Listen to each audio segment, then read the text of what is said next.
देखिए, अभी धनखड़ जी ने और विनय आर्य जी ने जो विषय कहा, उसी विषय को यदि हम आगे बढ़ाएं तो आज हम महर्षि दयानंद सरस्वती जी के 200 वर्ष पूर्ण होने पर यहाँ एकत्र हैं, तो निश्चित रूप से उन्होंने जो संकल्प किया था, उन्होंने जो एक दृश्य देखा था, उसे आज ईश्वर की कृपा से वह परिस्थिति आई है कि साकार होने की संभावनाएं दिख रही हैं। आर्य समाज की प्रार्थनाओं में हम कहते थे ना, धन धान्य से लदी हो हर फूल और क्यारी, आधार राष्ट्र की हो नारी सुभग सदारी, हो योग क्षेमकारी स्वाधीनता हमारी। तो मैं निश्चित रूप से कह सकता हूं कि माननीय प्रधानमंत्री जी ने यदि ये कहा कि ये स्वतंत्रता का अमृत काल है, तो जो स्वतंत्रता के काल की हमारी योग क्षेम की क्षमता थी, उसे उठने का अब अवसर आया है। क्यों? हमारे इस कार्यक्रम का शीर्षक क्या है? वयम राष्ट्रे जाग्रयाम पुरोहिता। देखिए, इसमें दो बातें महत्वपूर्ण हैं, जागृत होना, बाकी कहेंगे 3 राष्ट्र, जागृति और पुरोहित। सबसे पहले तो एक बात जो बहुत अंग्रेजों के कालखंड से किसी शब्द का उपयोग और दुरुपयोग दिमाग में बैठ जाता है। पुरोहित शब्द का अर्थ होता है पुर, अर्थात स्थान। जो हमारे होता है ना, जयपुर, नागपुर, कानपुर, शोलापुर। पुरोहित अर्थात संपूर्ण समाज के हित के लिए जो सदैव उद्यत रहे, वह पुरोहित कहलाता है। इसलिए हम सब पुरोहित हैं। किसके लिए? राष्ट्र के जागरण के लिए।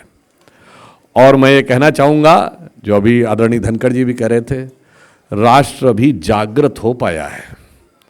अभी दौड़ना तो छोड़िए, अभी जागृति आई है। सदियों की निद्रा से जो सुलाया गया राष्ट्र था, उसके अंदर जागृति पहली बार आई है। और बहुत सी आसुरी शक्तियां लगी हुई हैं कि दोबारा उसी मदहोशी की निद्रा में सोते रहें। मगर हम सब का यह दायित्व है कि यह जागृति अगले चरण पर आए। जो राष्ट्र जागृत हुआ है, उसको हम कह सकें उत्तिष्ठ जागृत प्राप्य वारिण्य बोधयात, अर्थात अब वो राष्ट्र खड़ा हो और अपनी यात्रा के लिए आगे उद्यत हो सके।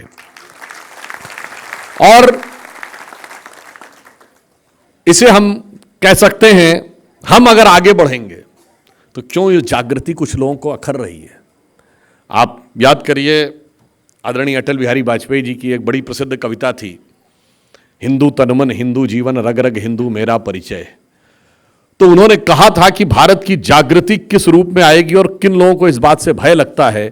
उन्होंने कहा था, मैं तेज पुंज तमलीन जगत में फैलाया मैंने प्रकाश, जगती का करके सर्वनाश कब चाहा कर लूं निज विकास। शरणागत की रक्षा की है मैंने अपना जीवन देकर, विश्वास नहीं यदि आता तो साक्षी है इतिहास अमर।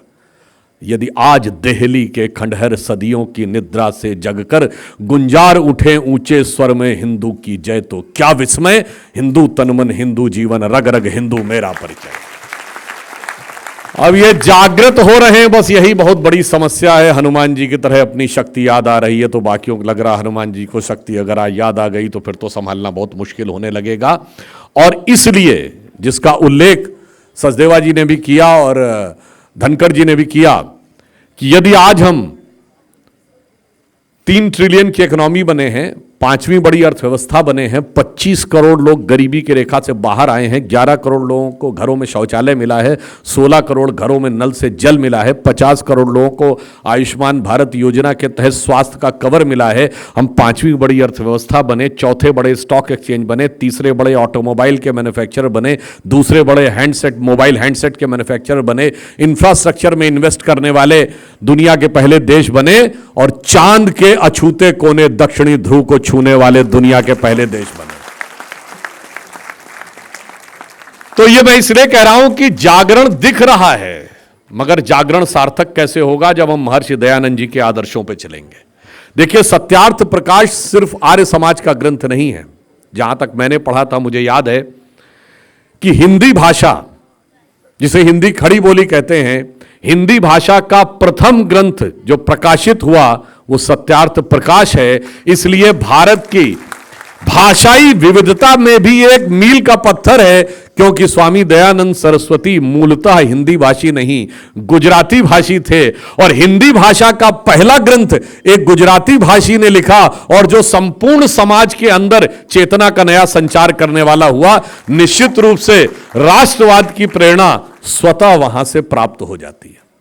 और हम यह भी कहना चाहेंगे एक चीज और, 1825 की जब हम 24 की बात करते हैं, अगर मैं आपसे पूछूं आज से 200 साल पहले 1824 में भारत की साक्षरता दर क्या थी, आपको लगेगा 2-3% रही होगी, जबकि फैक्ट ऑफ द मैटर है कि जो ब्रिटिश डॉक्यूमेंट्स हैं उसके अनुसार 1810-20 के आसपास भारत की साक्षरता दर, टॉमस मुनरो की रिपोर्ट मद्रास प्रेसिडेंसी के अनुसार 90 से 95%, और विलियम एडम्स की रिपोर्ट बंगाल प्रेसिडेंसी के अनुसार 80 से 85% है।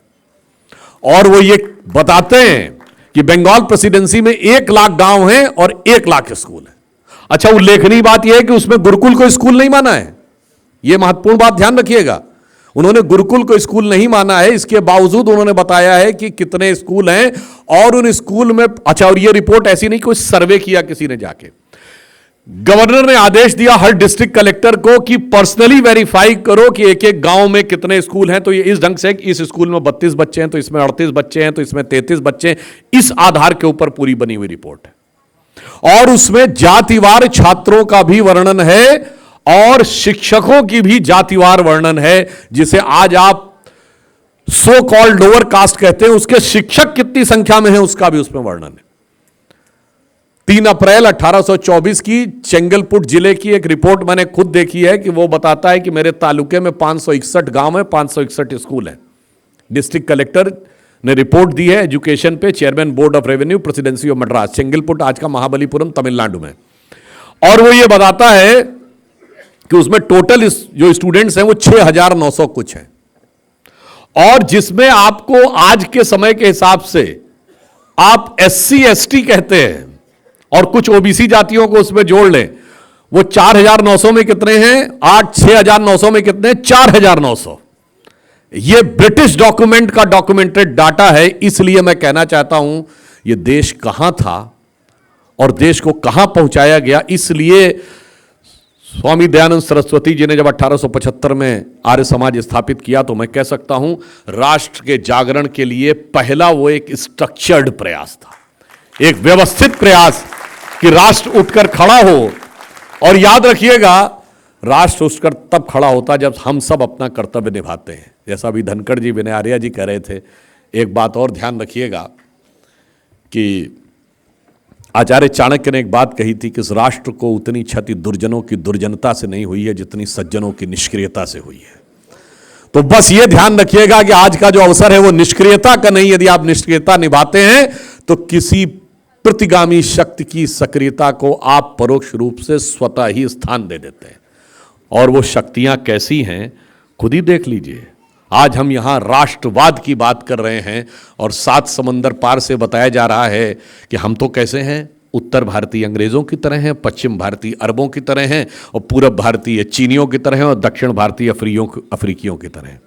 सोचिए कि राष्ट्र के लिए ये कैसी चुनौतियां हैं, उनके लिए राष्ट्र की सोच ये उस सोच से प्रेरित है पश्चिमी देशों की। हमें बचपन में याद है, राजीव गांधी जी प्रधानमंत्री थे, तो जो हमारी पीढ़ी या हमसे सीनियर वाले लोग सबको याद होगा, दूरदर्शन पे एक शेर उन दिनों बहुत रिपीट होता था।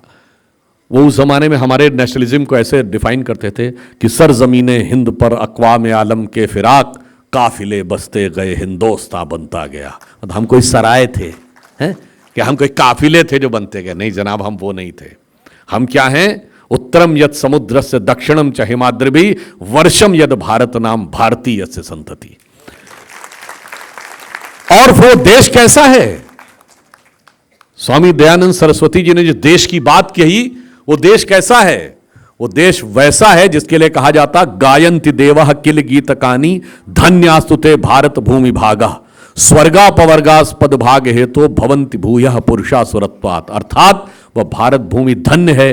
देवता जिसकी स्तुति में गीत गाते हैं, स्वर्ग के सुखों में का उपभोग करने के बाद, हजारों वर्षों तक देवताओं की योनि में रहने के बाद मनुष्य योनि में इस धरती पर जन्म लेने को लालायित रहते हैं, चूंकि मोक्ष यहीं से मिलता है। अब कोई कहेगा ये तो जी आपके धर्म ग्रंथ में कहा गया, हम कैसे मान लें कि सही है? तो मैं कहना चाहता हूं कि उपनिषदों का ट्रांसलेशन जर्मन भाषा में करने वाला, यानी किसी भी यूरोपियन लैंग्वेज में करने वाला पहला व्यक्ति था आर्थर शोपेनहावर।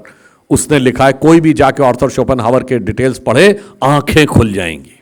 तब वो सोचेंगे कि आर्थर शोपेनहावर ने जो बात कही है, तो 1875 में यदि स्वामी दयानंद सरस्वती जी ने सोचा था तो कितनी अदूर की दृष्टि थी, अब लोगों को समझ में आ रही। उसने कहा, Upanishadic philosophy is the product of highest human wisdom.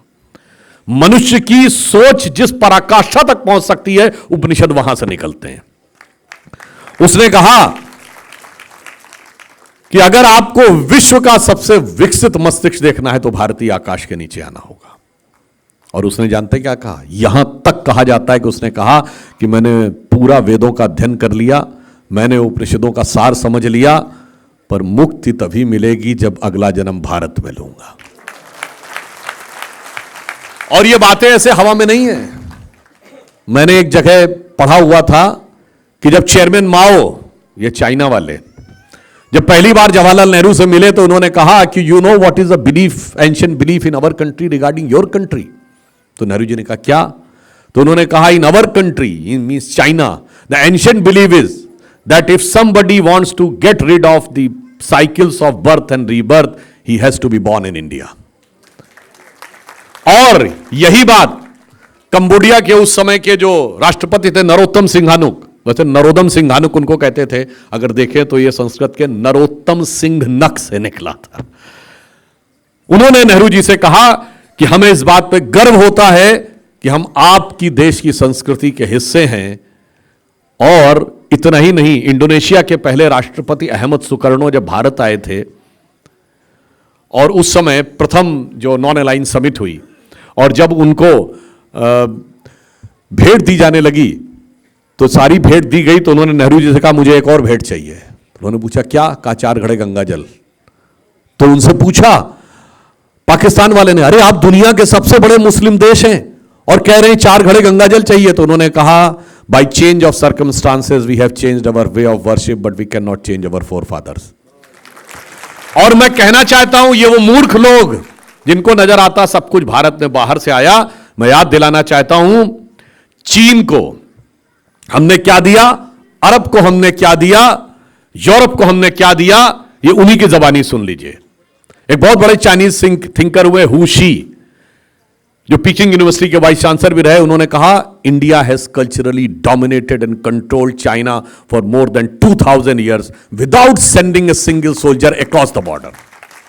और आज भी आप जाके अगर देखें तो एंशिएंट चाइनीज में इंडिया के लिए नाम जानते क्या है? भारत का नाम क्या है प्राचीन चीन की भाषा में? टियानजाओ, TIANZHOU। चीनी भाषा में जाऊ शब्द ऐसे होता है जैसे भारतीय भाषा में पुर, और टियान का अर्थ होता स्वर्ग। टियानजाओ मतलब स्वर्ग का केंद्र। अच्छा, आप में से बहुत से लोग जाएंगे और टियानजाओ भी सर्च करेंगे तो विकिपीडिया पे तुरंत नहीं मिलेगा, क्योंकि बहुत सारे लेफ्टिस्टों ने मैनिपुलेशन कर रखा है। इसलिए मैं कहता हूं, जाइए चाइनीज भाषा की डिक्शनरी में टियान शब्द का अर्थ देखिए, और फिर चाइनीज भाषा की डिक्शनरी में जाऊ शब्द का अर्थ देखिए, तो समझिएगा वो मानते थे कि स्वर्ग का केंद्र ये है। वो हमारे यहां सीखने आते थे फाइयान वेनसोंग इत्सिंग, और आज मूर्ख लोग बताते हैं कि हमने उनसे सीखा। अब बताइए, अरब के लोग, ये जो भारतीय न्यूमेरल्स हैं, इनको अरब में कहा जाता है हिंदसा, जो हिंद से आए। पतंजलि योग सूत्र का ट्रांसलेशन खलीफ अल मरसून नाम से अल बरूनी ने किया, वो हमसे ये सीख के गए, वो कह रहे हैं हम अरब जैसे नजर आते हैं। बताइए, विलियम जोन्स ने कहा कि Sanskrit is the mother of all the European languages, यानी संस्कृत मूल भाषा जिससे सारी यूरोप की भाषाएं निकली हैं। वो कहते हैं कि हमने उनसे सीखा है। बस ये राष्ट्रवाद की जो उल्टी खोपड़ी हम लोगों के दिमाग में बैठा ली गई है, उसको सीधा करने का वक्त आ गया है। तो इसलिए मैं कहना चाहता हूं कि एक बदलाव का एक बड़ा दौर आया है, और यह सिर्फ हमारे लिए नहीं है, पूरी दुनिया के लिए है। जैसे महर्षि दयानंद सरस्वती जी ने दयानंद एग्लो वैदिक कॉलेजेस की स्थापना की, अगर देखा जाए तो वेदों को युगानुकूल स्वरूप में स्थापित करने का जो कार्य उन्होंने किया, कहीं न कहीं जो पश्चिम के लोग थे, जो भारत के बारे में एक बड़ा नकारात्मक भाव रखते थे, उस समय जब आर्य समाज शुरू हुआ, सोचिए कितनी बड़ी चुनौती थी उस समय। वो क्या कहते थे कि ये स्नेक चार्मर्स और बाजीगरों का देश है, हम तो बहुत गरीब हैं, हमारा तो एकदम लोएस्ट के ऊपर कॉन्फिडेंस था।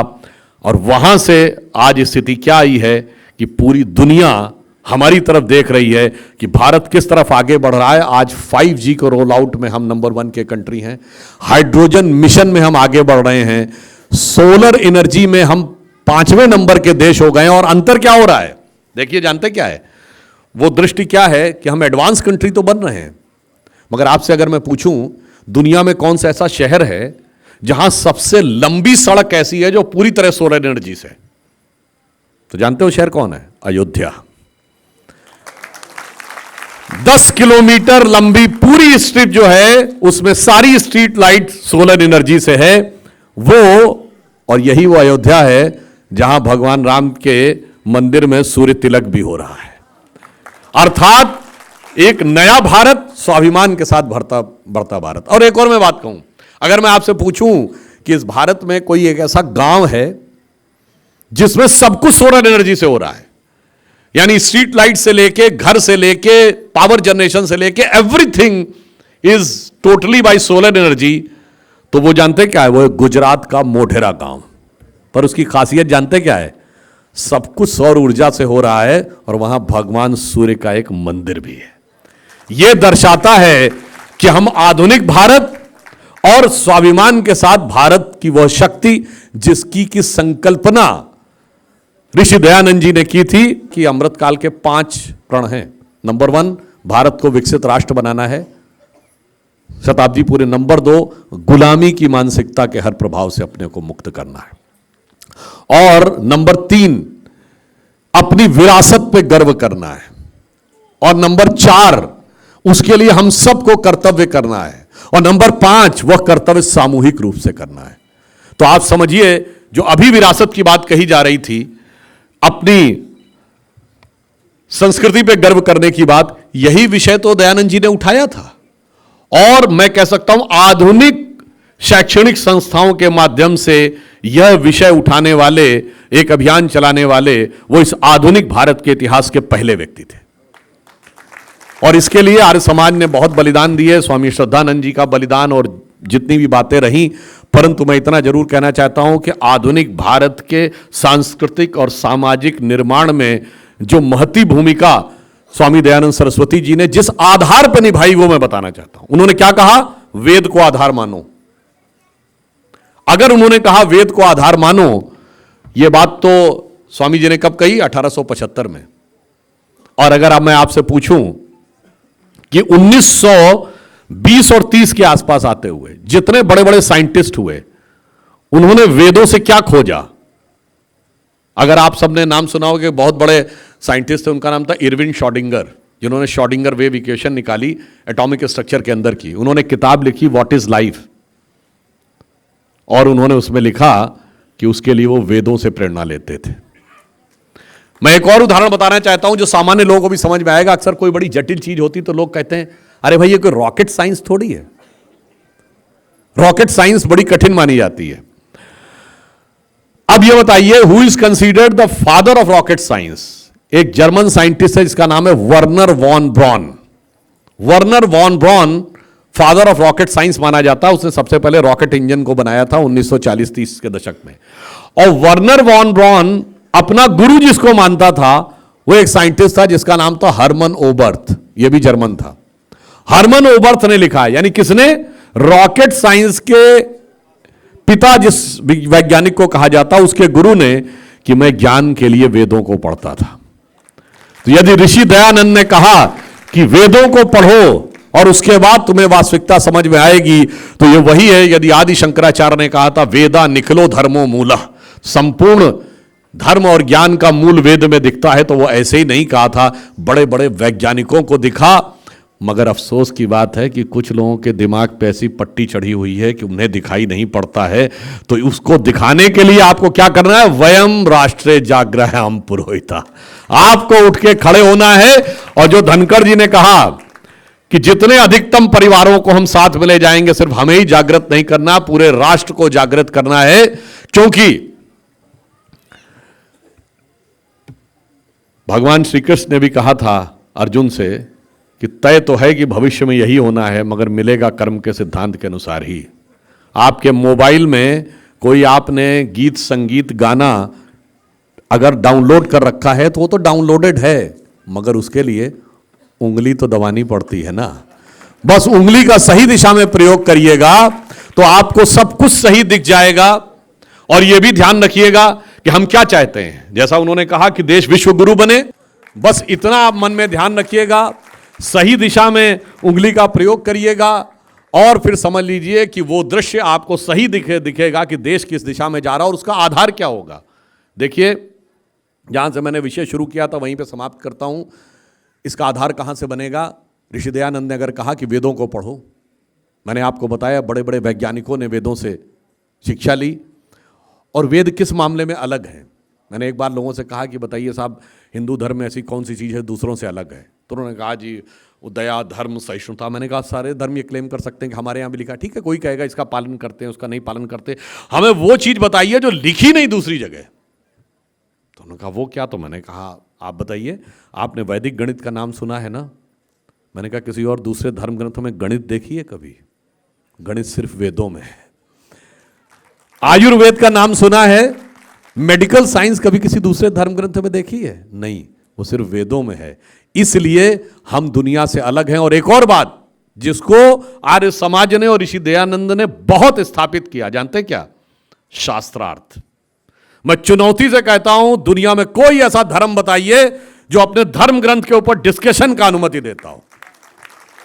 कहते नहीं, उपदेश है, प्रीसेप्ट है, सरमन है, सुन लो और चुप रहो, जो कहा गया उसे मान लो। एक कहता अगर नहीं माना तो नरक में जाओगे, दूसरा कहता नहीं माना तो सरतन से जुदा हो जाएगा। मगर हमारे यहाँ वो महान परंपरा थी जिसे आधुनिक युग में ऋषि दयानंद ने स्थापित किया। आओ, बैठो, शास्त्रार्थ करो, संगच्छद्वम संवदद्वम संवो मनासी जानता, देवा भागम यथा पूर्वे सज्जना नाम उपासते। तो इसलिए आज की दुनिया में हम भी विश्वास के साथ कह रहे हैं कि भारत को देखो, समझो, फिर हमें स्वीकार करो।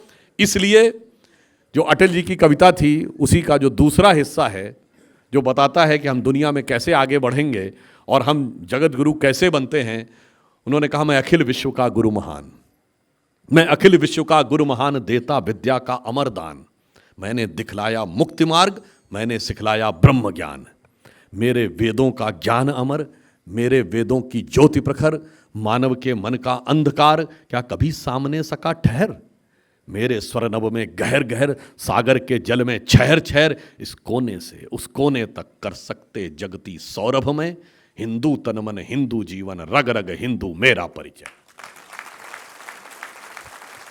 तो अंत में मैं आपसे कहना चाहूंगा, बस ध्यान रखिएगा एक बात, बहुत सी प्रतिगामी शक्तियां बहुत से विभाजन के लिए आएंगी। एक चीज याद रखिएगा, पानीपत की तीसरी लड़ाई, वो साम्राज्य जो छत्रपति शिवाजी महाराज ने बनाया था, हिंदवी स्वराज्य जिसे हिंदू पद पातशाही कहते थे, 100 साल से ऊपर लगे थे, 125 साल उसे बनाने में। और पानीपत की लड़ाई में किसी को लगा कि ये तो फलां की लड़ाई है, किसी को लगा हमसे क्या मतलब, उसकी लड़ाई है। मगर जब एक बार चूक गए तो अंग्रेज आ गए, तो फिर उन्होंने ना फलां को छोड़ा ना ढिमा को छोड़ा। किसी को लगा होगा कि मराठों की लड़ाई है तो उनसे हमसे क्या मतलब, फिर एक समान भाव से सबको निपटा दिया गया। इसलिए वो शक्तियां आज भी खड़ी हुई हैं, देश के अंदर से भी, देश के बाहर से भी। तो इसलिए जब आप प्रयोग करें तो ध्यान रखिए, देखिए कितनी मजेदार शक्तियां हैं भैया। सुनिए, एक बिंदु और कह दूं, सीमा पार से पाकिस्तान के पूर्व मंत्री फवाद चौधरी बोल रहे हैं कि साहब वो ये सरकार जानी चाहिए और मोदी हटना चाहिए, उसके बाद जो मर्जी हो कर लेना। और राहुल साहब वर्ड बोल रहे हैं। अरे किसी को कहना चाहिए कि mister Chaudhary mind your business, आपका इससे क्या मतलब। और बांग्लादेश के अखबार में आर्टिकल लिखा जा रहा है कि मोदी हैज़ टू गो। इसलिए मैं सिर्फ इतनी सी बात कह रहा हूं कि ये सब क्यों हो रहा है, हमें सिर्फ ये देखना है। चुनाव यहां हो रहा है, कोई भी प्रक्रिया यहां हो रही है, इसको हमें अपने दृष्टि से समझना है कि राष्ट्र के लिए कौन कौन सी शक्तियां चलती आ रही हैं। इसलिए हमें इस विषय के ऊपर बहुत सजगता के साथ समझना है। मगर हम जानते हैं फवाद चौधरी क्यों बोल रहे हैं। ये उसी पार्लियामेंट के सदस्य थे जिस पार्लियामेंट में खड़े होकर वहां की नेशनल असेंबली में फ्लोर ऑफ द हाउस पे एक सांसद ने उस समय के विदेश मंत्री शाह महमूद कुरैशी साहब को कोट करते हुए कहा था कि शाह महमूद कुरैशी साहब बैठे हुए थे, आर्मी चीफ आए, उनके पांव कांप रहे थे, उन्होंने कहा खुदा का वास्ता है अभिनंदन को वापस कर दो वरना इंडिया शाम तक अटैक कर देगा। तो इसलिए मैं अंत में सिर्फ ये कहूंगा कि ये भी ध्यान रखिए, क्योंकि आर्य समाज में यज्ञ का बहुत महत्व होता है और हम उस महान संस्कृति के प्रतीक हैं जिसकी उदारता की पराकाष्ठा तो ये है कि हम नाग पंचमी पे नागों को भी दूध पिला देते हैं।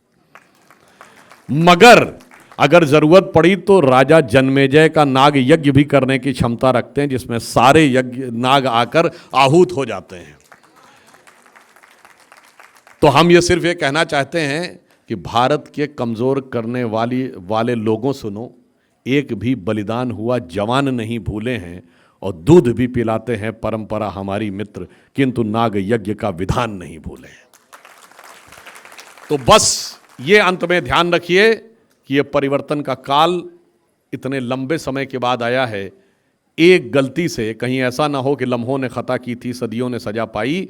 इसलिए बस ये संकल्प मन में धारण करके आगे बढ़िए कि अरुण गगन पर महाप्रगति का अब ये मंगल गान उठा, करवट बदला अंगड़ाई ली, सोया हिंदुस्तान उठा। ये जागरण पुरोहिता का सही लक्ष्य होगा और हमें पूर्ण विश्वास है कि जब आप